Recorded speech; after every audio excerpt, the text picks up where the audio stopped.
Me llamo Carmen Morales y tengo 55 años. Si alguien me hubiera dicho hace un año que el día de la boda de mi hijo Javier sería uno de los más dolorosos de mi vida, no lo habría creído. Los sueños de una madre para ese día son tan simples: ver a su hijo feliz, radiante, comenzando una nueva etapa. Pero a veces la vida te prepara sorpresas que jamás imaginas. Todo comenzó hace 6 meses, cuando Javier me dijo que se iba a casar con Beatriz. Yo conocía a esa chica desde hacía 2 años, desde que comenzaron a salir. Era bonita, eso no se podía negar, con esos ojos verdes y ese cabello rubio que siempre llevaba perfectamente peinado. Tenía 28 años, 12 menos que mi hijo, y venía de una familia adinerada de Madrid. Su padre era dueño de varias empresas. Su madre, una mujer que siempre vestía ropa de diseñador y hablaba con esa elegancia fría que te hace sentir pequeña. Desde el primer día que la conocí, supe que yo no era de su agrado. No lo decía directamente, por supuesto. Las mujeres como Beatriz son expertas en la crueldad sutil. Era en la forma en que miraba mi casa cuando venía de visita, como si estuviera evaluando cada mueble, cada detalle de nuestra decoración modesta. Era en el tono condescendiente cuando me preguntaba por mi trabajo en la panadería del barrio, como si fuera algo pintoresco y divertido que una mujer de mi edad siguiera trabajando con las manos. ¿Y tú qué haces, Carmen?, me había preguntado la primera vez que cenamos juntos. Trabajo en la panadería de los Hernández, le respondí con orgullo, porque había comenzado allí cuando Javier era pequeño y su padre nos abandonó. Y durante 20 años esa panadería había sido mi refugio y mi sustento. Ah, qué interesante, había dicho, con esa sonrisa que no llegaba a los ojos, pero yo callaba porque veía cómo brillaban los ojos de mi hijo cuando la miraba. Javier estaba enamorado, completamente prendado de esa mujer que parecía salida de las revistas que yo hojeaba mientras esperaba en la consulta del médico. Él trabajaba como ingeniero en una empresa de construcción, ganaba bien, y desde que estaba con Beatriz había comenzado a cambiar. Se vestía diferente, hablaba diferente, hasta su forma de mirarme había cambiado. «Mamá, creo que es hora de que arreglemos un poco la casa», me había dicho un día, mirando alrededor del salón donde habíamos vivido durante 15 años. «¿Arreglar? Pero si está bien», le respondí sin entender. «Ya sabes, algo más moderno. Beatriz tiene ideas. Podría ayudarte a decorar». Esa fue la primera vez que sentí que algo se rompía dentro de mí.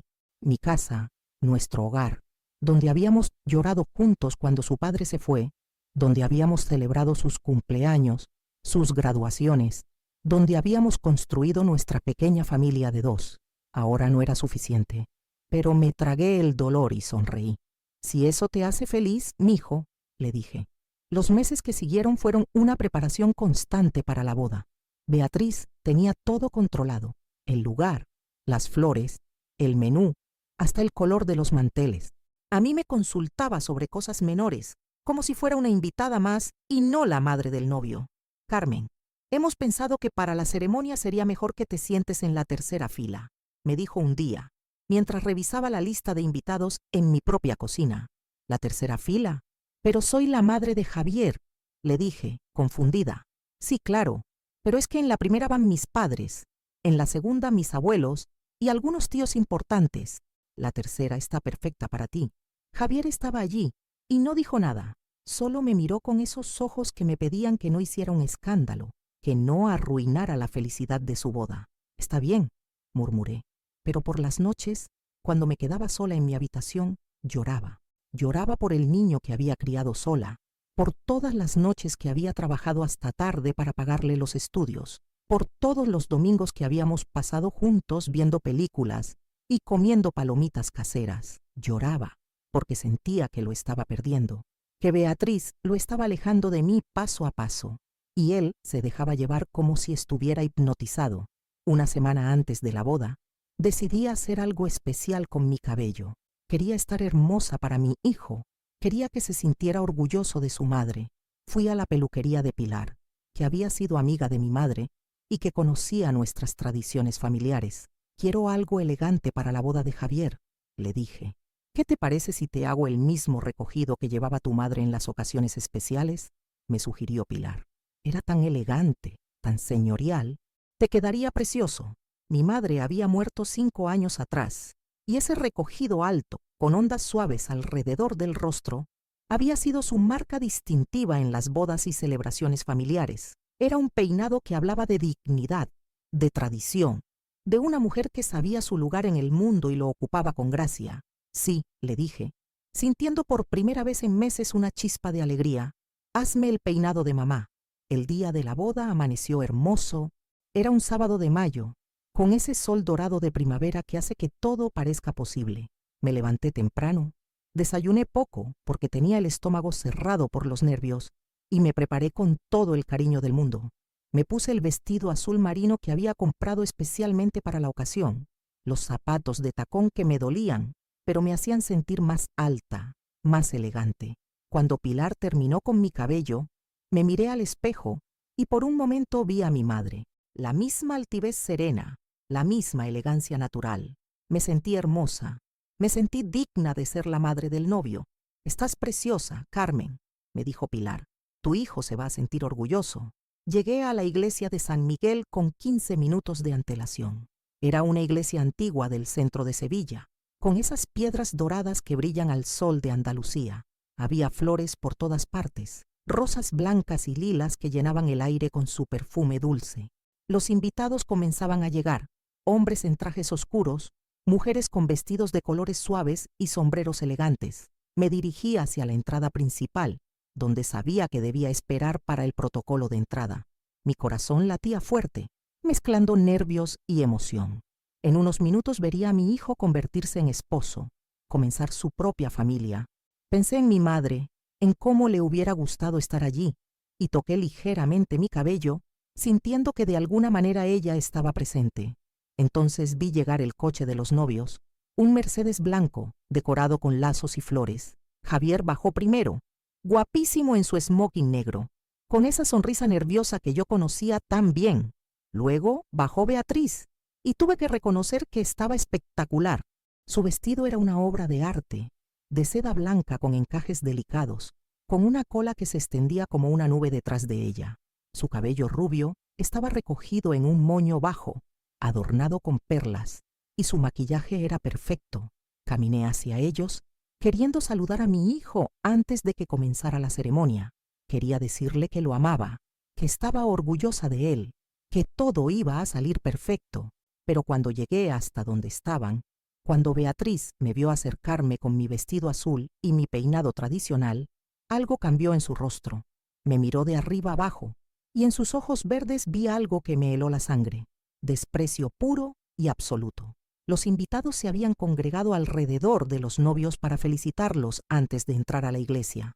Había un murmullo alegre, risas, comentarios sobre lo hermosa que se veía la novia. Era uno de esos momentos perfectos que se supone que quedan en la memoria para siempre. Y entonces sucedió.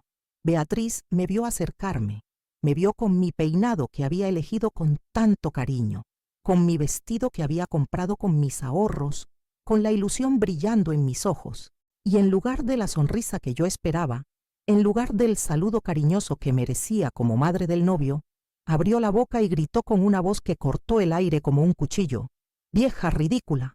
Ese peinado arruinó la boda». El silencio que siguió fue ensordecedor.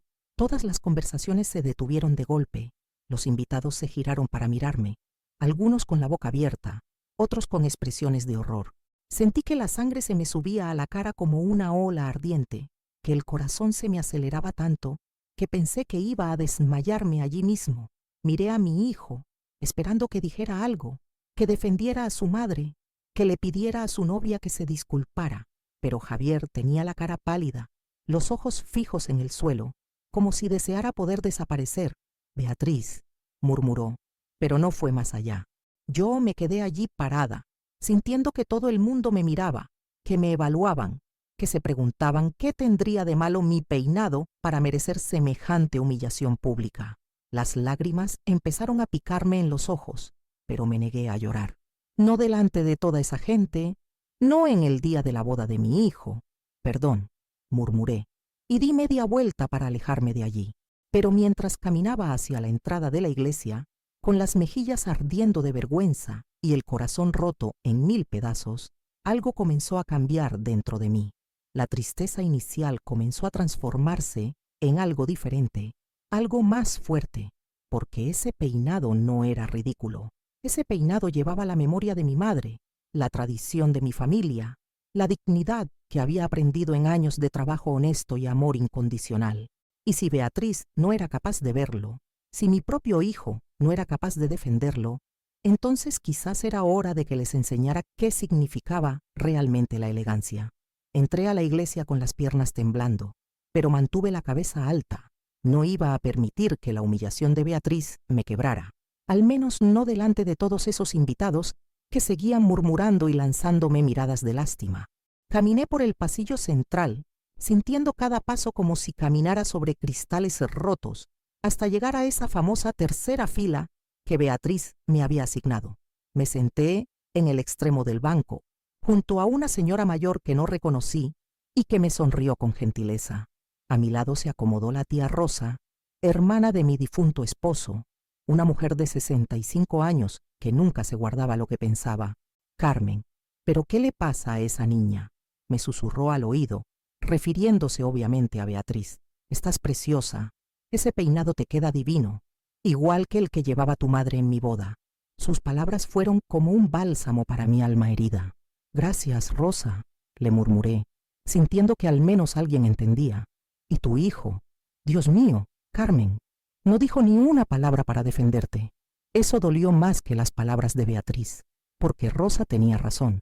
Javier, mi niño, el hombre al que había criado para ser noble y justo, se había quedado callado mientras su madre era humillada públicamente por la mujer que acababa de convertirse en su esposa. La música del órgano comenzó a sonar, esas notas solemnes que anuncian el inicio de la ceremonia. Los invitados se pusieron de pie y yo hice lo mismo, aunque sentía las piernas como gelatina. El cortejo nupcial comenzó a desfilar por el pasillo. Las damas de honor en vestidos de color rosa pálido, los padrinos elegantes en sus esmóquines y finalmente Beatriz del brazo de su padre. Tengo que admitir que estaba radiante. Su vestido brillaba bajo la luz de los vitrales y su rostro mostraba esa sonrisa perfecta que había practicado frente al espejo durante meses. Cuando pasó junto a mi fila, nuestras miradas se cruzaron por un segundo. En la suya no había ni rastro de arrepentimiento, solo una satisfacción cruel que me helaron la sangre. Javier la esperaba en el altar, y cuando la vio acercarse, su rostro se iluminó con esa felicidad pura que solo había visto en él cuando era niño y yo le compraba su dulce favorito. Por un momento, solo por un momento, se me olvidó todo lo demás. Era mi hijo siendo feliz, y eso había sido siempre lo más importante para mí. La ceremonia comenzó con las palabras tradicionales del padre Martínez, el mismo sacerdote que había bautizado a Javier 26 años atrás. Su voz resonaba en las bóvedas góticas de la iglesia, hablando del amor, del compromiso, de la familia que se forma cuando dos personas deciden unir sus vidas.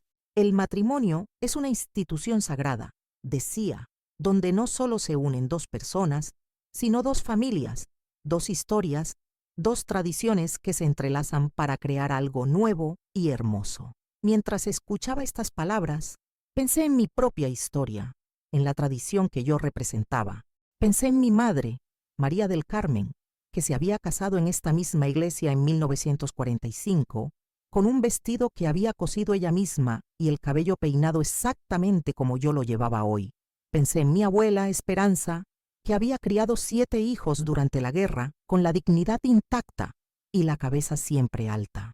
Ese peinado que Beatriz había ridiculizado no era solo una elección estética, era la continuación de una línea de mujeres fuertes, trabajadoras, que habían enfrentado las dificultades de la vida sin perder jamás su elegancia natural. Era mi forma de honrar a las mujeres que me habían precedido, de llevar su fuerza conmigo en un día tan importante. Pero Beatriz no podía entender eso. Para ella, solo existía lo moderno, lo que estaba de moda, lo que salía en las revistas de su clase social. No podía ver la belleza en la tradición, la elegancia en la sencillez, la dignidad en llevar la memoria de nuestros ancestros. Javier Morales, ¿aceptas a Beatriz como tu esposa?, preguntó el sacerdote. Sí, acepto, respondió mi hijo con voz firme. Beatriz Mendoza, ¿Aceptas a Javier como tu esposo? Sí, acepto, dijo ella, y su sonrisa era deslumbrante. Los anillos fueron intercambiados, las bendiciones pronunciadas, y finalmente llegó el momento del beso que sellaría su unión. Cuando se besaron, toda la iglesia estalló en aplausos. Yo aplaudí también, porque a pesar de todo, era el día de la felicidad de mi hijo. Pero cuando la música comenzó a sonar para la salida de los novios, cuando todos nos pusimos de pie para verlos caminar hacia la puerta como marido y mujer, algo inesperado sucedió. Beatriz, en lugar de caminar directamente hacia la salida, se desvió hacia donde yo estaba. Se acercó a mi fila con esa sonrisa que ya había aprendido a temer y se inclinó como si fuera a susurrarme algo al oído. Espero que para la recepción te cambies el peinado, me dijo con voz lo suficientemente baja como para que solo yo la escuchara, pero lo suficientemente clara como para que fuera imposible malinterpretarla. No queremos que arruines las fotos también. Esta vez no pude contener las lágrimas. Se desbordaron de mis ojos como si hubieran estado esperando ese momento para salir. Rosa me tomó del brazo con fuerza. «Esa niña está loca», me murmuró. «Completamente loca». Salí de la iglesia sintiéndome derrotada. Afuera, los invitados se congregaban para lanzar a Rosa a los novios y tomar las primeras fotografías. El fotógrafo, un hombre joven con una cámara profesional, organizaba a la familia para las fotos grupales. «Necesito a la familia inmediata para las primeras fotos», gritaba. Vi cómo se agrupaban los padres de Beatriz, elegantes y sonrientes, sus hermanos, sus abuelos, una familia perfecta de postal. Cuando llegó mi turno, me acerqué tímidamente. «Carmen, quizás sería mejor que te quedes un poco atrás», me dijo Beatriz, arreglándose el velo. «Es que el peinado, ya sabes, distrae un poco de lo principal». El fotógrafo me miró confundido. «Pero señora, usted es la madre del novio. Debe estar en el centro, junto a su hijo». No, insistió Beatriz. «Mejor que se ponga allí atrás, junto a los tíos». Javier estaba allí, escuchando toda la conversación, y otra vez no dijo nada. Solo me miró con esos ojos que ahora me resultaban extraños, como si fuera otra persona la que había criado durante 26 años. Me ubiqué donde Beatriz me indicó, en la fila de atrás, entre personas que apenas conocía. Desde allí vi cómo posaba con sus padres, cómo se reía con naturalidad, cómo brillaba bajo el sol sevillano como si fuera la dueña del mundo. Cuando terminaron las fotos familiares, comenzaron las fotos de los invitados, grupos de amigos, compañeros de trabajo, familiares lejanos. Todos querían una foto con los novios, todos querían llevarse un recuerdo de ese día perfecto. Yo me quedé apartada junto a una columna de la iglesia, observando todo desde la distancia. Me sentía como una extraña en la boda de mi propio hijo, como si no tuviera derecho a estar allí, como si mi presencia fuera realmente una molestia.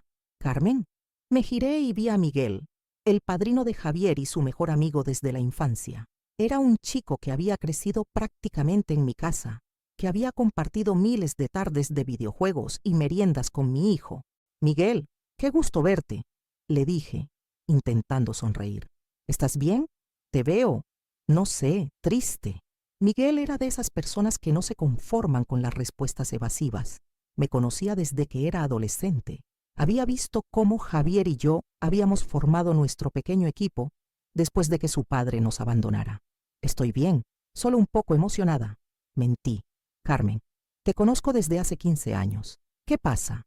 Y entonces no pude más. Le conté todo. La humillación en la entrada de la iglesia, los comentarios hirientes sobre mi peinado, la forma en que Beatriz me había relegado en las fotos, el silencio cómplice de mi hijo. Miguel escuchó todo sin interrumpir, con esa expresión seria que ponía cuando algo lo indignaba de verdad. «Eso no está bien, Carmen. Para nada», me dijo cuando terminé. «Y Javier, no entiendo qué le pasa. Esa no es la educación que tú le diste. Es que está enamorado», dijo Miguel. «Y cuando un hombre está enamorado, estar enamorado no es excusa para permitir que humillen a tu madre», me interrumpió. «Mi novia también estará en la recepción, y si se atreviera a decirle algo así a mi madre, la mando a freír espárragos inmediatamente». Sus palabras me consolaron un poco, pero también me hicieron ver la magnitud de lo que estaba pasando. Mi hijo había cambiado tanto que ya no era capaz de defender a la mujer que lo había criado sola, que había trabajado doble turno para pagarle los estudios, que había renunciado a rehacer su vida sentimental para concentrarse en él. ¿Sabes qué?, me dijo Miguel de repente. En la recepción vas a sentarte en mi mesa, y si alguien dice algo sobre tu peinado, que se las vea conmigo. No hace falta, Miguel. No quiero causar problemas. Carmen, tú nunca causas problemas. Los problemas los está causando otra persona. La recepción se celebraba en el Hotel Alfonso XIII, uno de los más elegantes de Sevilla. Un lugar precioso, con jardines llenos de naranjos y una arquitectura morisca que quitaba el aliento. Cuando llegamos, ya había comenzado el cóctel en los jardines. Los camareros circulaban con bandejas de champán y aperitivos, mientras los invitados se mezclaban en grupos animados. Yo llegué junto con Miguel y su novia, una chica dulce llamada Patricia, que trabajaba como maestra de primaria. Cuando Miguel le explicó la situación, Patricia se indignó tanto como él. Pero ¿cómo se atreve?, dijo. Si yo fuera Javier, no me casaría con una persona así ni loca. Patricia, no exageres, le dije. ¿Exagerar? Carmen, mira tu peinado. Estás preciosa, elegante, distinguida. Pareces una reina. Esa mujer está celosa. Eso es lo que pasa. ¿Celosa? ¿De qué? De que seas la madre de Javier, de que él te quiera, de que tengas una historia con él que ella nunca va a tener. Nunca se me había ocurrido pensar en eso, pero las palabras de Patricia tenían sentido. Quizás los ataques de Beatriz no tenían que ver solo con mi apariencia o mi clase social. Quizás tenían que ver con el miedo de compartir el cariño de su marido con otra mujer, aunque esa mujer fuera su madre. Mientras tomábamos el champán en los jardines, vi a Beatriz moverse entre los invitados como una mariposa social perfecta. Se reía con los amigos de sus padres, posaba para más fotos, recibía felicitaciones y cumplidos sobre su vestido, su peinado, su belleza radiante. Javier la seguía con esa mirada de adoración que me dolía ver, porque era la misma mirada que había puesto en mí cuando era pequeño, y yo era su heroína, la persona más importante de su mundo. Las señoras y señores pueden pasar al salón principal para la cena, anunció el maestro de ceremonias. Miguel me ofreció el brazo con galantería. ¿Me acompaña, doña Carmen? Claro, le dije, intentando sonreír. Pero cuando entramos al salón principal, decorado con flores blancas y doradas bajo una lámpara de araña espectacular, me llevé otra sorpresa desagradable. Miguel se dirigió hacia nuestra mesa, pero un camarero lo detuvo. Disculpe, ¿cuál es su nombre? Miguel Rodríguez, y ella es Carmen Morales, madre del novio. El camarero revisó su lista y frunció el ceño. Señora Morales, usted está asignada de Mindo a la mesa 15. Miré hacia donde señalaba. La mesa 15 estaba en la parte más alejada del salón, casi escondida detrás de una columna decorativa. Era donde habían puesto a los invitados menos importantes, a los que apenas conocían a los novios. Tiene que ser un error, dijo Miguel. Ella es la madre del novio. No, señor, está aquí en la lista. Mesa 15. Miguel estaba a punto de discutir, pero yo lo detuve con un gesto. Ya había tenido suficiente humillación por un día. Está bien, Luis Miguel. Ve a tu mesa. No te preocupes por mí, ni hablar. Si tú vas a la mesa 15, yo también. Y así fue como terminé cenando en el rincón más alejado del salón, acompañada por Miguel, Patricia y un grupo de invitados que apenas conocían a los novios, unos vecinos de los padres de Beatriz, un compañero de trabajo lejano de Javier y una pareja mayor que resultó ser parientes lejanos que habían venido desde Córdoba. Desde allí podía ver la mesa principal, donde Beatriz brillaba como una estrella rodeada de su familia y los invitados más importantes. Javier estaba a su lado, sonriente, brindando con champán francés y riendo de los chistes de sus nuevos cuñados. De vez en cuando miraba hacia donde yo estaba, y nuestras miradas se cruzaban por un segundo. En sus ojos veía algo que me partía el corazón, culpa mezclada con resignación, como si supiera que lo que estaba pasando no estaba bien, pero ya no tuviera fuerzas para cambiarlo. La cena transcurrió sin mayores incidentes. La comida estaba deliciosa. Miguel y Patricia me mantuvieron entretenida con sus historias, y los demás invitados de la mesa resultaron ser personas encantadoras que me trataron con el respeto que yo merecía. Pero cuando llegó el momento de los brindis, cuando el padre de Beatriz se levantó con su copa en alto para hablar de su hija, del amor, de la nueva familia que se formaba, Sentí que algo se removía en mi pecho. Queridos invitados, comenzó don Ricardo, el padre de Beatriz. Hoy celebramos no solo la unión de Beatriz y Javier, sino también la unión de dos familias que comparten valores similares: la elegancia, la educación, el buen gusto. Mientras hablaba, su mirada se paseó por el salón, deteniéndose por un segundo en donde yo estaba sentada. En sus ojos vi la misma expresión que había visto en los de su hija, la certeza de que yo no pertenecía a ese mundo de elegancia y buen gusto que él describía. Y estoy seguro de que nuestros hijos construirán una vida llena de armonía y belleza, rodeados de las personas que realmente importan. Aplausos, sonrisas, más champán.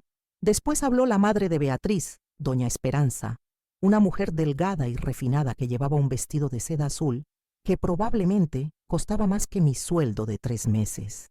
Mi hija siempre ha tenido un gusto exquisito, dijo, en todo, en la ropa, en la decoración, en la música y, por supuesto, en la elección de su marido. Más risas. Javier se sonrojó de placer. Estoy segura de que sabrá crear un hogar donde reine la armonía estética y la distinción que caracterizan a nuestra familia. Y entonces llegó el turno de los brindis familiares más íntimos. El maestro de ceremonias anunció: «Y ahora, la palabra para la madre del novio, doña Carmen Morales». Sentí que se me paraba el corazón. No estaba preparada para hablar. Había pasado todo el día siendo humillada, relegada, tratada como un estorbo. No tenía fuerzas para levantarme y fingir que todo estaba bien. Pero todas las miradas del salón se dirigieron hacia mí. No tenía opción. Me levanté con las piernas temblando y tomé la copa que Miguel me extendió. Caminé lentamente hacia el micrófono, sintiendo que cada paso era una eternidad. Cuando llegué al frente, miré a mi hijo. Estaba pálido, como si supiera que ese momento podía cambiar todo. Beatriz tenía una sonrisa tensa, como si estuviera esperando que yo dijera algo fuera de lugar para poder humillarme una vez más. Tomé el micrófono con manos temblorosas y respiré profundo. Y entonces algo cambió en mí. Tomé el micrófono con manos temblorosas y respiré profundo. El silencio en el salón era absoluto. 200 personas esperando a escuchar lo que tenía que decir la madre del novio. Esa mujer de la mesa 15 con el peinado ridículo que había arruinado la boda. Miré a mi hijo una vez más. Sus ojos me suplicaban que no hiciera un escándalo, que dijera algo bonito y breve, que no arruinara su día perfecto. Después miré a Beatriz, que tenía esa sonrisa de superioridad que ya conocía tan bien, como si estuviera esperando que tropezara con las palabras para poder reírse de mí una vez más. Pero entonces, algo extraordinario sucedió. En medio de ese silencio expectante, mis ojos se posaron en el rincón del salón donde estaba sentada Rosa, la tía de mi difunto marido. Ella me sonrió y se tocó ligeramente el cabello, recordándome el peinado que llevaba. Y en ese gesto sencillo, vi a todas las mujeres de mi familia, mi madre, mi abuela, mis tías, todas las mujeres fuertes que me habían precedido y que nunca habían agachado la cabeza ante nadie. «Buenas noches», comencé con voz firme. Ya no temblaba. «Soy Carmen Morales, madre de Javier». Pausa. Respiré profundo. Antes de hablar de mi hijo y de su nueva esposa, quiero contarles algo sobre este peinado que llevo esta noche. Un murmullo recorrió el salón. No era lo que esperaban escuchar. Vi cómo Beatriz se tensaba en su silla, como si hubiera intuido que algo había cambiado en mí. Este peinado, continué, tocándome ligeramente el cabello, no es una elección al azar. Es el mismo que llevó mi madre, María del Carmen, el día de su boda en 1945. También es el mismo que llevó mi abuela, Esperanza Jiménez, en todas las ocasiones importantes de su vida. El murmullo cesó. Ahora todos escuchaban con atención. Mi abuela Esperanza crió 7 hijos durante la Guerra Civil. Trabajaba lavando ropa ajena desde antes del amanecer, con las manos agrietadas por el frío y el jabón, pero cada domingo se peinaba así para ir a misa, porque para ella la elegancia no tenía que ver con el dinero que se tuviera, sino con la dignidad con la que se viviera la vida. Podía ver caras sorprendidas entre los invitados. Esta no era la charla típica de una madre orgullosa en una boda. Mi madre siguió esa tradición.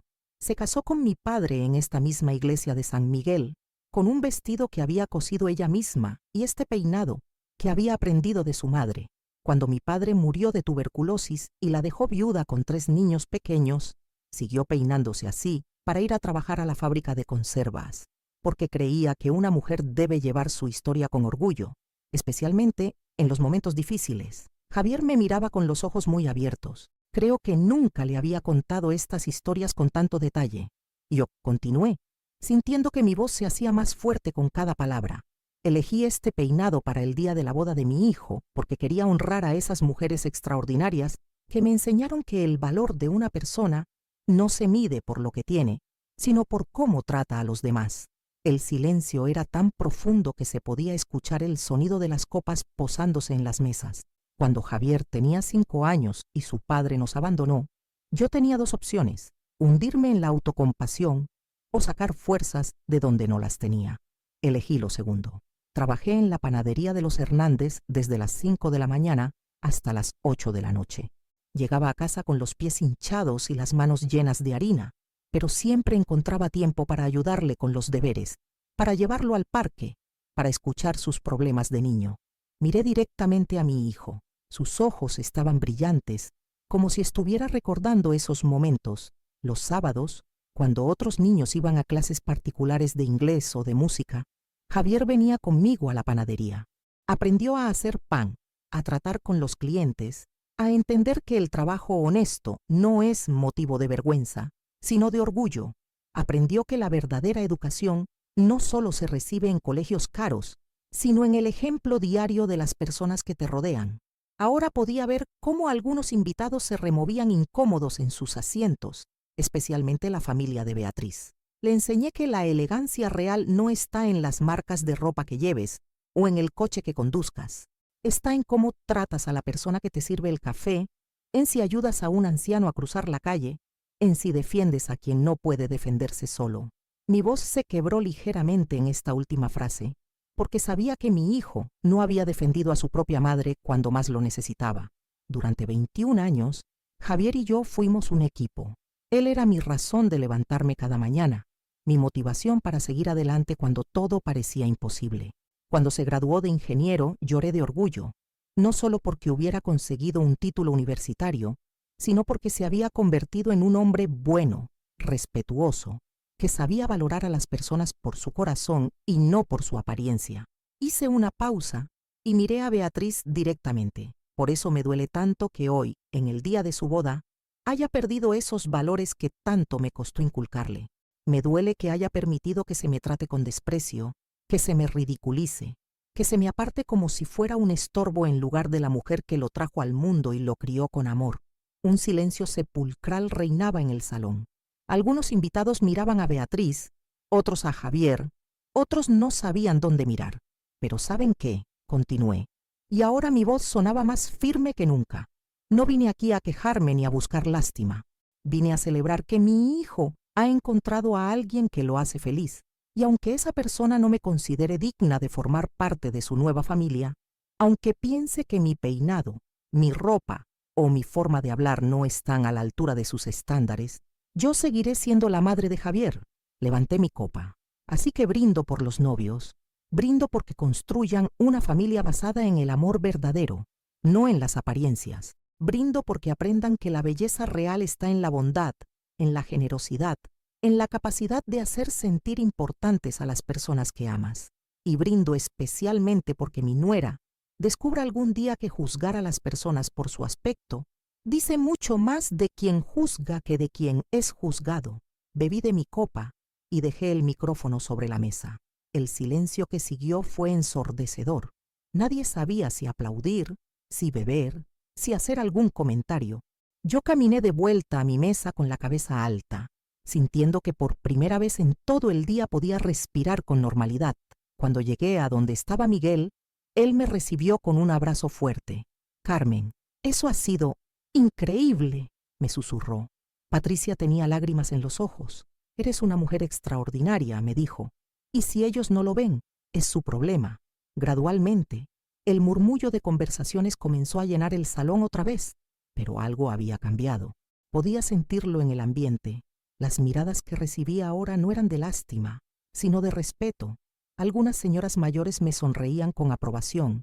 Hasta algunos de los amigos de Javier me miraban de forma diferente, pero lo que más me importaba era la reacción de mi hijo. Desde mi mesa podía verlo, sentado junto a su nueva esposa, con la cara pálida y una expresión que no sabía interpretar. Beatriz, por el contrario, tenía las mejillas rojas de ira y hablaba con él en voz baja pero agitada. La fiesta continuó, pero ya no era la misma. Los novios cortaron la tarta, bailaron su primer vals, siguieron con el protocolo establecido, pero había una tensión en el aire que no existía antes de mi discurso. Cuando comenzó la música para el baile libre, vi cómo varias personas se acercaban a mi mesa. Primero fue doña Mercedes, una amiga de mi madre que había estado en la mesa principal. Carmen, hija, me dijo, quiero que sepas que tu madre estaría orgullosísima de ti hoy. Ese discurso me recordó mucho a ella. Tenía esa misma dignidad, esa misma fuerza. Después vino don Antonio, un señor mayor que resultó ser el abuelo paterno de Beatriz. Señora Morales, me dijo con una reverencia ligera, lamento mucho cómo ha sido tratada hoy. No es así como educamos a nuestra familia, se lo aseguro. Sus palabras me sorprendieron y me consolaron a la vez. Aparentemente, no todos los Mendoza compartían los prejuicios de Beatriz, pero la sorpresa más grande de la noche llegó cuando Miguel Ángel, uno de los mejores amigos de Javier desde la universidad, se acercó a nuestra mesa. ¿Puedo hablar contigo un momento, Carmen?, me preguntó. Claro, le respondí. Nos apartamos un poco del bullicio del salón, hacia una terraza que daba a los jardines del hotel. Quiero pedirte disculpas en nombre de todos los amigos de Javier, comenzó. Sabíamos que algo no estaba bien, que Beatriz te trataba mal, pero no sabíamos hasta qué punto. Tu discurso nos ha abierto los ojos. No tienes que disculparte por nada, Miguel Ángel. Sí tengo que hacerlo. Hemos visto cómo Javier ha cambiado desde que está con ella, cómo se ha distanciado de ti, cómo parece otra persona, pero pensábamos que eran cosas normales de cuando alguien se enamora. No nos dimos cuenta de que estaba permitiendo que te maltrataran. Sus palabras me dolieron, porque confirmaban lo que yo ya sabía.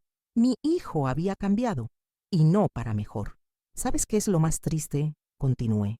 No es que Beatriz me odie, es que mi propio hijo no me defienda. Ese niño que yo crié para ser bueno, para ser justo, se ha quedado callado mientras su madre era humillada públicamente. Dale tiempo, Carmen. Creo que tu discurso lo ha hecho reflexionar. Vi su cara mientras hablabas. No es el mismo Javier que conocemos, pero todavía queda algo del hombre que tú criaste. Regresamos al salón justo cuando comenzaba el baile de la novia con su padre. Don Ricardo, elegante en su smoking, hacía girar a su hija por la pista, mientras los invitados los rodeaban tomando fotos. Después, llegó el turno del baile del novio con su madre. El maestro de ceremonias anunció. Y ahora, el baile tradicional del novio con su madre, doña Carmen Morales. Sentí que se me paraba el corazón. Después de todo lo que había pasado, después de mi discurso, después de las humillaciones del día, ¿realmente Javier iba a bailar conmigo delante de todos? Lo vi levantarse de su mesa y caminar lentamente hacia donde yo estaba. Su rostro era una mezcla de emociones que no sabía descifrar. Culpa, amor, confusión, quizás arrepentimiento. Cuando llegó hasta mí, me extendió la mano sin decir una palabra. ¿Bailas conmigo, mamá?, me preguntó con voz muy suave. Era la primera vez en todo el día que me llamaba mamá delante de Beatriz. Claro, mijo, le respondí tomando su mano. Nos dirigimos hacia el centro de la pista, mientras comenzaba a sonar una balada suave. Era Historia de un amor, la misma canción que habíamos bailado en casa cuando él era adolescente, y yo trataba de enseñarle los pasos básicos para que no hiciera el ridículo en las fiestas del instituto. Mientras comenzamos a bailar, lentamente, sintiendo la música, él me miró directamente a los ojos por primera vez en todo el día. Mamá, me susurró, perdóname. Era solo eso, perdóname. Pero en esas dos palabras estaba todo. El reconocimiento de que había estado mal, de que me había fallado, de que había permitido algo que nunca debería haber pasado. Ya está, mijo, le respondí, sintiendo que las lágrimas me quemaban los ojos. Ya está. Bailamos en silencio durante unos minutos. Yo podía sentir las miradas de todos los invitados, pero ya no me importaba lo que pensaran. Por un momento, solo por un momento, volví a tener a mi hijo conmigo. Tu peinado está precioso, me dijo de repente, igual que el de la abuela. ¿Te acuerdas? Me acuerdo de todo, mamá, de todo lo que hiciste por mí. Y tienes razón, perdí el rumbo. Dejé que las cosas llegaran demasiado lejos. Javier, estás comenzando una nueva vida. Lo importante es que seas feliz, pero no puedo ser feliz si para eso tengo que renunciar a quien soy. Y yo soy tu hijo, mamá. Eso nunca va a cambiar. Cuando terminó la canción, me besó en la mejilla y me susurró al oído. Te amo, mamá, y estoy orgulloso de ti. Los invitados aplaudieron y por primera vez en todo el día sentí que realmente formaba parte de esa celebración. Pero cuando regresé a mi mesa, vi que Beatriz no estaba en la suya. Miguel me señaló discretamente hacia la entrada del salón. Se fue hace 5 minutos, me dijo, muy enfadada. No me sorprendió. Mi discurso y el baile con Javier habían dejado claro que, le gustara o no, yo seguía siendo una parte importante de la vida de su marido. Y algo me decía que esa noche, en la suite nupcial del hotel, habría una conversación muy intensa entre los recién casados. Lo que no sabía entonces era que esa conversación cambiaría todo y que mi relación con mi hijo estaba a punto de tomar un rumbo completamente inesperado. Los días que siguieron a la boda fueron extraños, llenos de un silencio que me resultaba desconocido. Javier y Beatriz se habían ido de luna de miel a las Maldivas, un viaje de 2 semanas que ella había planificado hasta el último detalle. Durante esos días, yo volví a mi rutina normal, la panadería, la casa, las tardes con Rosa viendo telenovelas, pero había algo diferente en mi interior. Mi discurso en la boda había sido liberador, pero también había abierto una herida que no sabía cómo iba a cicatrizar. Había recuperado mi dignidad, sí, pero a cambio había expuesto públicamente los problemas familiares que hasta entonces habían permanecido en privado. No sabía qué consecuencias iba a tener eso. Miguel me llamaba cada 2 días para preguntar cómo estaba. Patricia había comenzado a invitarme a tomar café los domingos. Incluso algunos de los invitados a la boda se habían acercado a la panadería para saludarme y decirme lo mucho que les había impresionado mi discurso. Era como si hubiera ganado respeto, pero había perdido a mi hijo en el proceso. Carmen, tienes que dejar de darle vueltas a todo esto, me decía Rosa, mientras preparábamos la cena en mi cocina. Hiciste lo correcto. Ya era hora de que alguien le dijera las verdades a esa niña. Pero Rosa es la esposa de mi hijo. Van a volver de la luna de miel y yo voy a ser la suegra problemática que arruinó su boda. Tú no arruinaste nada. Ella arruinó todo con su mala educación. Tenía razón, pero eso no aliviaba mi ansiedad. Durante 14 días no supe nada de Javier, ni una llamada, ni un mensaje, ni siquiera una foto desde las Maldivas. Era como si hubiera desaparecido de mi vida, hasta que el jueves por la tarde, mientras organizaba los pedidos especiales en la panadería, escuché la campanilla de la puerta y levanté la vista para encontrarme con mi hijo parado en la entrada. Estaba moreno por el sol del Caribe, se veía descansado, pero había algo en su expresión que me preocupó inmediatamente. Tenía ojeras, como si no hubiera dormido bien, y esa mirada que ponía cuando era niño y había hecho algo malo. «Hola, mamá», me dijo con voz suave. «Javier, qué sorpresa», le respondí secándome las manos en el delantal. «¿Cómo estuvo la luna de miel?» Se acercó al mostrador y se apoyó en él, como hacía cuando era adolescente y venía a contarme los problemas del instituto. «¿Podemos hablar? ¿Tienes un momento?» Miré el reloj. Eran las 4 de la tarde, la hora más tranquila de la panadería. Le dije a Remedios, mi compañera de trabajo, que me haría cargo del mostrador, y llevé a Javier a la trastienda donde guardábamos las harinas y donde había una mesa pequeña para descansar. «¿Qué pasa, mijo? Te veo preocupado». Se sentó y se pasó las manos por el cabello, un gesto nervioso que tenía desde niño. «Mamá, necesito contarte algo, y necesito que me escuches sin juzgarme, ¿vale? Siempre te escucho. Beatriz y yo tuvimos problemas en el viaje». Mi corazón se aceleró. ¿Qué tipo de problemas? Desde la noche de la boda no hemos parado de discutir. Ella estaba furiosa por tu discurso, por el baile, por todo lo que pasó. Decía que la habías puesto en ridículo delante de su familia, que habías hecho quedar mal su educación. «Javier, déjame terminar, por favor», respiró profundo. Al principio yo intenté calmarla. Le dije que habías estado emocionada, que era normal que una madre quisiera hablar de su hijo en su boda, pero ella no paraba. Durante toda la luna de miel no hablaba de otra cosa. Se levantó y comenzó a caminar por la pequeña habitación, igual que hacía cuando estaba nervioso. ¿Y sabes qué es lo peor, mamá? Que cuanto más hablaba ella, más me daba cuenta de que tenías razón en todo lo que dijiste. ¿Qué quieres decir? Me daba cuenta de que durante estos 2 años he cambiado completamente. He dejado de ser yo mismo para convertirme en lo que ella quería que fuera. He cambiado mi forma de vestir, de hablar, de ver el mundo. He dejado de venir a verte los domingos, de llamarte cada día, de tratarte como la madre extraordinaria que eres. Las lágrimas comenzaron a picarme en los ojos, pero no dije nada. En las Maldivas, mientras ella seguía quejándose de ti, yo recordaba todo lo que dijiste en tu discurso. Recordaba cuando era niño y venía aquí después del colegio, y tú me dejabas ayudarme a hacer pan. Recordaba las noches que te quedabas despierta, ayudándome con los deberes de matemáticas, aunque tuvieras que levantarte a las 5 de la mañana. Recordaba cómo trabajabas doble turno para pagarme las clases particulares cuando tenía dificultades con el inglés. Ahora lloraba abiertamente, igual que cuando era pequeño y se lastimaba jugando en el parque, y me di cuenta de que había traicionado todo eso. Había traicionado tu amor, tu sacrificio, tu ejemplo.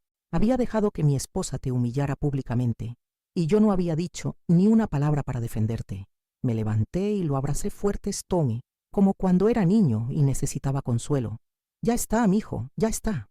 No, mamá, no está. Porque cuando traté de hablar con Beatriz sobre todo esto, cuando le dije que quería que nos disculpáramos contigo, que quería recuperar la relación que teníamos antes, ella me dijo algo que no voy a olvidar nunca.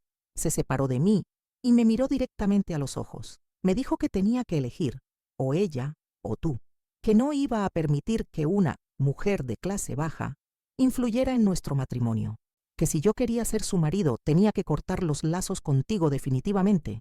Sentí que se me paraba el corazón. ¿Y qué le dijiste? Le dije que estaba loca, que tú eras mi madre y que iba a hacerlo toda la vida, que si ella no podía aceptar eso, entonces éramos incompatibles. Javier, no quiero ser la causa de problemas en tu matrimonio. Mamá, tú no eres la causa de nada. Los problemas los está causando una mujer que no entiende lo que significa el amor incondicional, el respeto, la gratitud. Se volvió a sentar y me miró con esa seriedad que pocas veces había visto en él. He tomado una decisión y necesito que sepas que la he tomado con la cabeza fría, después de pensarlo mucho. ¿Qué decisión? Me voy a separar de Beatriz. Las palabras cayeron como una bomba en la pequeña habitación. Por un momento no supe qué decir. Javier, acabas de casarte.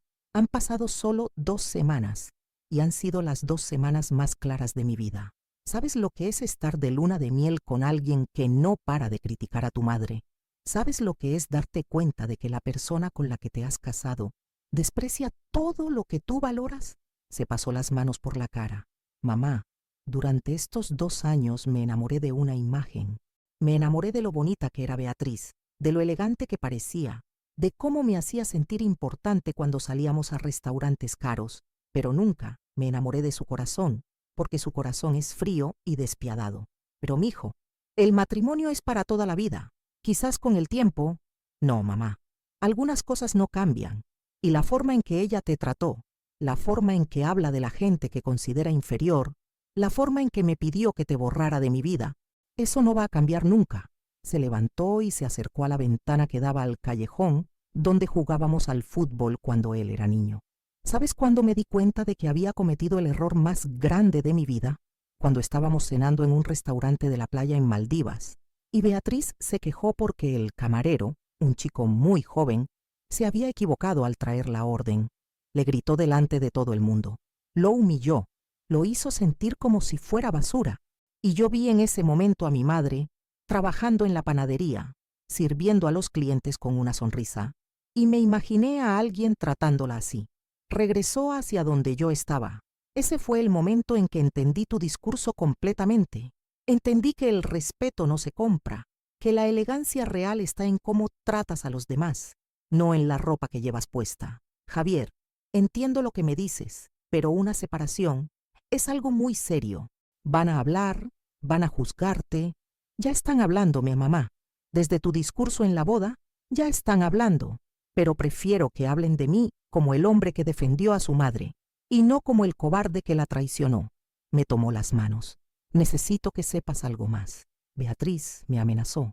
Me dijo que si yo elegía estar contigo, ella se iba a encargar de hacer tu vida imposible, que su familia tenía influencias, que podía hacer que perdieras el trabajo, que nadie te quisiera alquilar una casa, cosas así. Sentí un escalofrío. ¿Y tú qué le dijiste? Le dije que se fuera al infierno, y le dije que si se atrevía a tocarte un cabello, iba a descubrir de qué es capaz el hijo de Carmen Morales cuando defiende a su madre. Por primera vez en semanas, sonreí con ganas. Eso está mejor, le dije. Mamá, sé que voy a pasar un tiempo difícil. Va a haber chismes.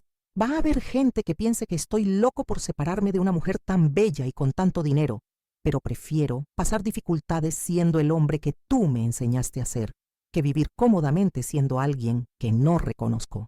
Ya se lo dijiste a ella. Se lo dije ayer, cuando llegamos del viaje. Por eso no fui a casa anoche. Me quedé en casa de Miguel. ¿Y ella qué dijo? Al principio no se lo creía. Pensaba que era un berrinche, que se me iba a pasar. Pero cuando vio que hablaba en serio, se puso histérica, me gritó, me amenazó, me dijo que me iba a arruinar la vida. ¿Y ahora qué va a pasar? Ahora voy a hablar con un abogado. Voy a iniciar los trámites de separación y voy a buscar un apartamento pequeño donde pueda vivir mientras resuelvo todo esto. Me miró con una sonrisa triste. ¿Sabes dónde me gustaría vivir? ¿Dónde? En el barrio, cerca de ti, para poder venir a desayunar los domingos, como cuando era pequeño. En ese momento supe que había recuperado a mi hijo, no completamente, porque el daño de estos 2 años iba a llevar tiempo sanarlo, pero sí había recuperado su corazón. Siempre vas a ser bienvenido en mi casa, mijo, siempre. Nos quedamos abrazados durante un largo rato, en silencio, en esa trastienda que olía a harina y a pan recién hecho, rodeados de los recuerdos de su infancia. Mamá, me dijo finalmente, hay algo más que necesito decirte. ¿Qué cosa? Perdóname por estos 2 años. Perdóname por haber dejado que te sintieras sola, por haber cambiado, por no haberte defendido cuando más lo necesitabas. Perdóname por haber sido un mal hijo. Tú nunca has sido un mal hijo, Javier. Solo te perdiste un poco, pero ya encontraste el camino de vuelta. ¿Me vas a ayudar? ¿Vas a estar conmigo en todo este proceso? Mijo, he estado contigo desde el día que naciste y voy a estar contigo hasta el día que me muera, pase lo que pase. Esa noche, por primera vez en 2 años, Javier cenó en mi casa. Hicimos espaguetis con tomate, su comida favorita de la infancia, y nos quedamos hasta tarde viendo una película antigua en el sofá, igual que hacíamos cuando él era adolescente. Era como si hubiéramos retrocedido en el tiempo, pero también como si hubiéramos avanzado hacia algo nuevo y mejor. Mi hijo había crecido, había madurado, había aprendido una lección dura pero necesaria sobre el amor, el respeto y los valores que realmente importan en la vida. No sabía qué nos esperaba en los próximos meses. Seguramente habrían chismes, problemas legales, conflictos familiares, pero sabía que íbamos a enfrentarlo juntos, como siempre habíamos hecho. Y esa noche, mientras lo veía dormir en el sofá como cuando era niño y se quedaba dormido viendo televisión, toqué mi cabello y pensé en mi madre, en mi abuela, en todas las mujeres fuertes que me habían precedido. Ellas me habían enseñado que el amor verdadero no se compra, no se mendiga, no se negocia. El amor verdadero se gana con el ejemplo, se conserva con el respeto y se defiende con la dignidad. Y yo había defendido el mío. Los meses que siguieron fueron una montaña rusa emocional, pero por primera vez en mucho tiempo sentía que estaba viviendo con autenticidad. Javier había iniciado los trámites de separación y se había mudado a un pequeño apartamento a 3 calles de mi casa, en el mismo barrio donde había crecido. Cada mañana pasaba por la panadería a desayunar antes de ir al trabajo, y los domingos volvíamos a tener nuestras tardes de películas y cena casera. Pero las amenazas de Beatriz no tardaron en hacerse realidad. Una semana después de que Javier se fuera de casa, comenzaron los problemas. Primero fue sutil. Algunos clientes habituales de la panadería dejaron de venir. Después, el propietario del local me citó para revisar las condiciones del contrato de alquiler. Finalmente, Llegó la visita de los inspectores de sanidad, que nunca en 20 años habían puesto un pie en nuestro establecimiento. Carmen, me dijo don José, el propietario del local, un hombre de 70 años que había conocido a mi madre y que siempre me había tratado con cariño. Me han llegado quejas sobre la panadería. Dicen que hay problemas de higiene, que el negocio está dañando la reputación del barrio. ¿Quejas? ¿De quién?, le pregunté, aunque ya me imaginaba la respuesta. No puedo decirte nombres, Carmen, pero son gente importante, gente con influencias. Era la familia Mendoza. Estaban cumpliendo la amenaza que Beatriz había hecho a Javier. Los inspectores llegaron un martes por la mañana. Revisaron cada rincón de la panadería con lupa, buscando cualquier detalle que pudieran usar en nuestra contra. Remedios y yo habíamos limpiado durante todo el fin de semana, asegurándonos de que todo estuviera perfecto, pero sabía que si querían encontrar algo, lo iban a encontrar. Señora Morales, me dijo el inspector principal, un hombre flaco con anteojos que parecía disfrutar con su poder de intimidar a la gente trabajadora. Hemos encontrado varias irregularidades menores. Nada grave, pero van a tener que hacer mejoras si quieren mantener la licencia. Las mejoras que exigían costarían cerca de 10.000 euros. Un sistema de ventilación nuevo, baldosas especiales para el suelo, estanterías de acero inoxidable. Era dinero que yo no tenía, dinero que sabían perfectamente que no tenía. Esa noche se lo conté a Javier mientras cenábamos en mi cocina. Mamá, esto es persecución. Es ilegal lo que están haciendo. Javier, ellos tienen dinero, tienen abogados, tienen influencias. Nosotros solo tenemos razón, y a veces la razón no es suficiente. No voy a permitir que te hagan esto por mi culpa. No es por tu culpa, mijo. Es porque elegiste defender lo que está bien, pero la presión no paraba ahí. Al día siguiente, la propietaria de mi casa también me citó. Doña Carmen Ruiz, una viuda de 80 años que había sido amiga de mi madre, me recibió en su salón con una expresión incómoda. Carmen, hija, me duele mucho tener que decirte esto, pero me han llegado comentarios sobre ti. Dicen que eres una persona conflictiva, que causas problemas en las familias. Doña Carmen, usted me conoce desde que era niña. ¿Realmente cree eso de mí? La anciana bajó la mirada. Yo no, hijita. Yo sé que eres una buena mujer, pero la gente habla, y mi familia me presiona. Dicen que tener una inquilina con mala reputación puede afectar el valor de la propiedad. Era increíble. Beatriz y su familia habían logrado que hasta las personas que me conocían de toda la vida comenzaran a dudar de mí. Esa noche llamé a Rosa para contarle lo que estaba pasando. Carmen, esa familia está loca si cree que van a poder contigo, me dijo con la voz llena de indignación. ¿Se han olvidado de quién eres tú? ¿Se han olvidado de que tu familia lleva 3 generaciones viviendo en este barrio con honor? Rosa, a veces el honor no paga las cuentas, pues entonces hay que buscar otra forma de luchar, pero rendirse no es opción. Su apoyo me dio fuerzas, pero la situación era cada vez más difícil. Durante las siguientes semanas, los problemas se multiplicaron. Algunos proveedores de la panadería comenzaron a poner excusas para no servirnos. El banco me citó para revisar mi capacidad crediticia. Hasta el médico del centro de salud, el doctor Ramírez, que me había atendido durante años, me trató con frialdad en mi última consulta. Era como si hubiera una campaña orquestada para aislarme, para demostrarme que nadie podía enfrentarse a la familia Mendoza sin consecuencias. Pero justo cuando pensé que todo estaba perdido, comenzó a suceder algo inesperado. La primera señal llegó un viernes por la mañana. Era muy temprano. Acababa de abrir la panadería cuando vi entrar a doña Mercedes, la amiga de mi madre que me había felicitado en la boda. Carmen, vengo hacia hacer un pedido especial, me dijo. Necesito 3 docenas de magdalenas para el cumpleaños de mi nieta. Por supuesto, doña Mercedes. Y quiero que sepas que voy a recomendarte a todas mis amigas. Después de lo que pasó en la boda, todas queremos conocer a la mujer que tuvo el valor de hablar con tanta dignidad. No entendía muy bien lo que quería decir, hasta que comenzaron a llegar más personas.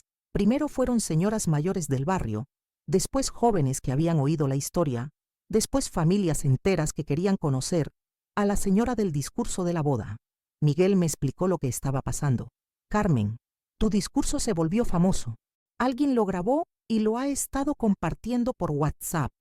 Todo el mundo está hablando de la madre que defendió su dignidad ante su nuera abusiva. Era cierto. Mi historia se había extendido por toda Sevilla como la pólvora. La gente hablaba de la mujer trabajadora que había plantado cara a una familia rica y arrogante, que había reivindicado el valor de las personas sencillas y trabajadoras. ¿Sabes cómo te llaman?, me preguntó Miguel con una sonrisa. La Madre Coraje. De repente, la panadería se llenó de clientes nuevos, personas que venían no solo a comprar pan, sino a conocerme, a apoyarme, a decirme que mi historia las había inspirado. Madres que habían pasado por situaciones similares, abuelas que querían que sus nietas supieran que la dignidad no se negocia, trabajadoras que se sentían representadas en mi lucha. Una mañana llegó Pilar, la peluquera, con una sonrisa enorme. Carmen, no te lo vas a creer. Tengo 5 clientas nuevas que quieren el peinado que llevaste en la boda. Le dicen, el peinado de la dignidad. Me reí por primera vez en semanas. ¿En serio? En serio. Y no solo eso. He hablado con otras peluqueras del barrio y todas dicen lo mismo. Las mujeres quieren peinados tradicionales, quieren honrar a sus madres y abuelas como hiciste tú. Era extraordinario. Mi pequeño acto de rebeldía había tocado una fibra sensible en muchas personas.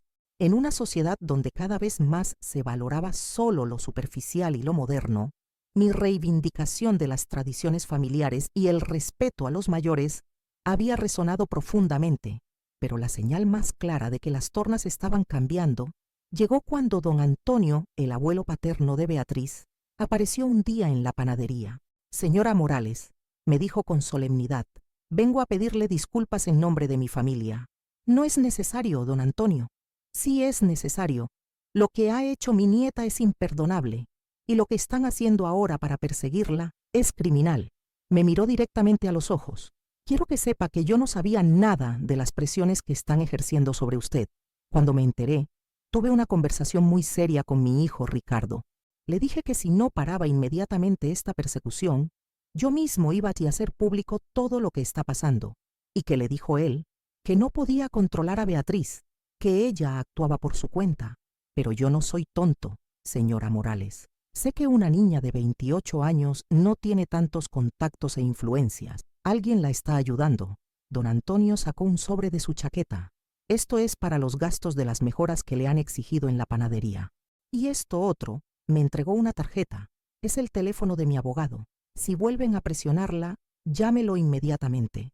Don Antonio, no puedo aceptar su dinero. No es caridad, señora Morales. Es justicia. Y es lo mínimo que puedo hacer después de la vergüenza que ha pasado por culpa de mi familia. Se dirigió hacia la puerta, pero antes de salir se giró una vez más. Por cierto, he visto el video de su discurso. Mi esposa, que en paz descanse, habría estado orgullosa de usted. Tenía esa misma elegancia natural, esa misma dignidad inquebrantable. Después de que se fuera, abrí el sobre. Contenía exactamente la cantidad de dinero que necesitaba para las mejoras de la panadería, más un extra para gastos legales. Pero la reivindicación más importante llegó 3 semanas después, cuando Javier apareció en la panadería con una sonrisa que no le veía desde hacía meses. «Mamá, tengo noticias», me dijo. «Buenas o malas, buenísimas. Beatriz quiere divorciarse rápidamente y sin complicaciones. ¿Por qué el cambio? Porque su campaña en contra tuya se les ha vuelto en contra. La historia se ha extendido tanto que han comenzado a llegar comentarios negativos sobre su familia. Sus amigos de Madrid les han dicho que la situación las está haciendo quedar mal, que la gente las ve como abusivas y clasistas». Me senté en la silla detrás del mostrador. ¿Y eso qué significa? Significa que van a parar la persecución inmediatamente, que van a dejar de presionarte y que quieren que todo esto se olvide lo más rápido posible. ¿Y tú qué les dijiste? Les dije que estaba de acuerdo, pero con una condición. ¿Cuál? Que Beatriz te pida disculpas públicamente, que reconozca que se equivocó al tratarte como lo hizo. Javier, no hace falta. Sí hace falta, mamá, porque esto no puede quedar así. No puede ser que ella haga todo ese daño y después simplemente se vaya como si no hubiera pasado nada. ¿Y ella aceptó? Al principio se resistió, pero cuando su padre le explicó que si no lo hacía, él mismo iba a contar públicamente todo lo que habían hecho para perseguirte, no tuvo opción. 2 días después, Beatriz llegó a la panadería. Llegó sola, sin su habitual séquito de elegancia y soberbia. Se veía diferente, más pequeña, menos segura de sí misma. Llevaba jeans y una camiseta sencilla, sin maquillaje, con el cabello recogido en una cola simple. «Hola, Carmen», me dijo con voz suave. «Hola, Beatriz». Se acercó al mostrador y me miró directamente a los ojos. «Vengo a pedirte disculpas por todo». Esperé a que continuara. «Me equivoqué completamente contigo. Te juzgué sin conocerte. Te traté con desprecio sin razón. Te humillé en el día que debería haber sido de celebración para todos». Su voz se quebró ligeramente. «Y después, cuando Javier trató de defenderte, yo actué como una persona horrible. Hice cosas de las que me avergüenzo profundamente. Beatriz, no, déjame terminar. Necesito decir esto». Respiró profundo. «Durante estos meses he tenido tiempo de reflexionar y me he dado cuenta de que lo que yo creía que era elegancia y educación, en realidad era soberbia y crueldad. Tú tienes algo que yo nunca he tenido, dignidad real, y en lugar de admirarte y aprender de ti, decidí atacarte porque me sentía amenazada». Se secó los ojos con el dorso de la mano. «No espero que me perdones. Solo espero que sepas que me arrepiento sinceramente de todo el daño que te causé».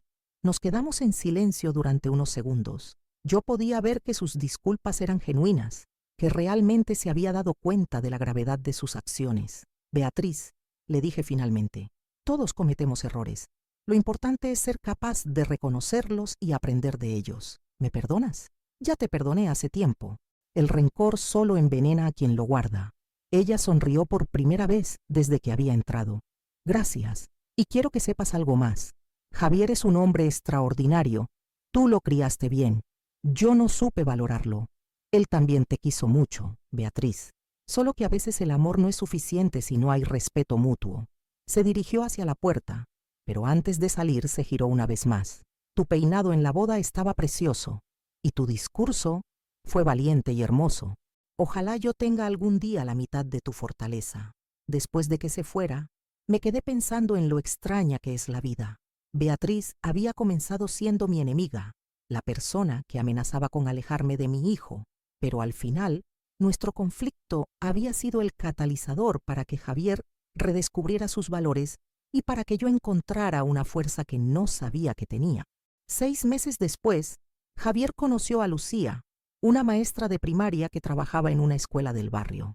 Era una mujer sencilla, de sonrisa fácil y corazón generoso, que me trató con cariño desde el primer día. No era especialmente bella, según los estándares de las revistas, pero tenía esa belleza que viene de adentro, de la bondad y la autenticidad. «Mamá», me dijo Javier un domingo mientras merendábamos en mi casa, «Lucía quiere aprender a hacer pan. ¿Le enseñarías?» «Por supuesto», le respondí. «¿Cuándo quiere empezar?» «Mañana», dijo Lucía, que estaba sentada derecha a su lado. «Y también quiero que me enseñes ese peinado que llevaste en la boda. Mi abuela también se peinaba así, y me gustaría llevarlo en las ocasiones especiales». En ese momento supe que todo había valido la pena. Mi lucha por la dignidad, mi resistencia contra la humillación, mi decisión de no agachar la cabeza ante quienes me consideraban inferior, todo había llevado a esto, a recuperar a mi hijo, a ganar el respeto de mi comunidad y a inspirar a otras mujeres a valorar sus raíces y su historia familiar. Un año después, cuando Javier y Lucía se casaron en una ceremonia sencilla y hermosa en la misma iglesia de San Miguel, yo llevé el mismo peinado que había usado en la boda anterior, pero esta vez, cuando caminé por el pasillo central, recibí sonrisas de admiración y respeto. Esta vez, cuando me senté en la primera fila, junto a mi hijo, nadie cuestionó mi lugar, y cuando llegó el momento del brindis, Lucía me pidió que hablara primero. «Con mucho gusto», le dije. Me levanté con la cabeza alta, tomé el micrófono con seguridad y miré a todos los invitados que me sonreían con cariño. «Queridos familiares y amigos», comencé, «hoy celebramos algo más que una boda.